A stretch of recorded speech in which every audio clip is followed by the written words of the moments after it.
Hello friend, સ્વાગત છે તમારું ગુજરાતી રેસીપી કિચનની અંદર। આજે હું તમારી સાથે શેર કરીશ આમચૂર પાવડર બનાવવાની રેસીપી। મારી આ રીતે તમે બહાર કરતાં પણ ચોખ્ખો આમચૂર પાવડર ઘરે ખૂબ ઓછા સમયની અંદર બનાવી શકો છો।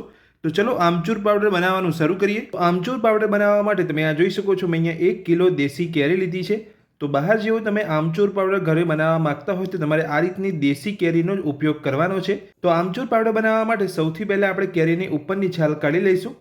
તો કેરીની ઉપરની છાલ કરતાં પહેલાં તમારે આગળનો ડીટેવાળો ભાગ કેરીનો કાઢી લેવાનો છે। ત્યાર પછી ઉપરની છાલ તમારે કાઢવાની છે। તો આ રીતે આપણે બધી જ કેરીની ઉપરની છાલ કાઢી લઈશું। ત્રણેય કેરીનો ઉપરનો ડીટેવાળો ભાગ કાઢી અને આપણે અહીંયા ઉપરની છાલ કાઢી લીધી છે। તો હવે આપણે કેરીને છીની લઈશું। તો કેરીને છીનવા માટે તમારે આ રીતની મોટા હલવાળી છીનીનો ઉપયોગ કરવાનો છે। તો હવે આપણે કેરીને છીની લઈશું।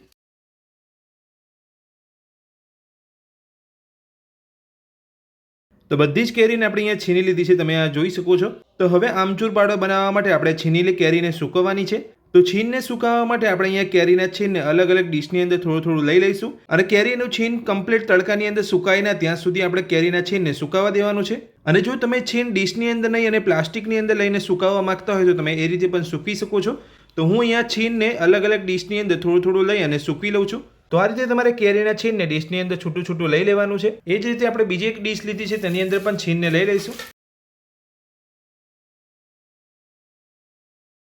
બધા જ કેરીના છીનને આપણે અહીંયા છૂટું છૂટું 3 ડીશની અંદર લઈ લીધું છે, તમે આ જોઈ શકો છો। તો હવે આપણે કેરીના છીનને તડકામાં રાખી અને સૂકવી લઈશું। તો જ્યાં સુધી તમારું કમ્પ્લીટ છીન ના સુકાય ત્યાં સુધી તમારે છીનને તડકાની અંદર રાખવાનું છે। તો બધું જ કેરીનું છીન એકદમ સરસ અહીંયા સુકાઈ ગયું છે તડકાની અંદર। તો આ રીતે તમારે છીનને સૂકવી લેવાનું છે। તો હવે આપણે સુકાયેલા કેરીના છીનને ડીશમાંથી કાઢી લઈશું। તો સુકાયેલા કેરીના છીનને આપણે ડીશમાંથી કાઢી લીધું છે, તમે જોઈ શકો છો। એકદમ સરસ આપણું કેરીનું છીન અહીંયા સુકાઈ ગયું છે। તો આ રીતનું કેરીનું છીન સુકાતા અહીંયા મને 1 દિવસ જેટલો સમય લાગ્યો છે। જો તડકો સારો હશે તો તમારું છીન અહીંયા 1 દિવસની અંદર સુકાઈ જશે। તો હવે આપણે સુકાયેલા કેરીના છીનને એક મિક્સર જારની અંદર લઈ અને પીસી લઈશું। તો સુકાયેલા કેરીના છીનને આપણે અહીંયા પીસી લીધું છે। તો હવે આપણે ચેક કરી લઈશું। તો તમે જોઈ શકો છો એકદમ સરસ બધું અહીંયા પીસાઈ ગયું છે। તો હવે આપણે આ પીસેલા પાવડરને ચાળી લઈશું।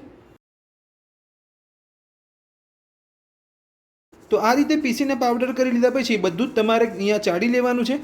તમે જોઈ શકો છો એકદમ સરસ આપણો અહીંયા પાવડર ચડાઈ ગયો છે।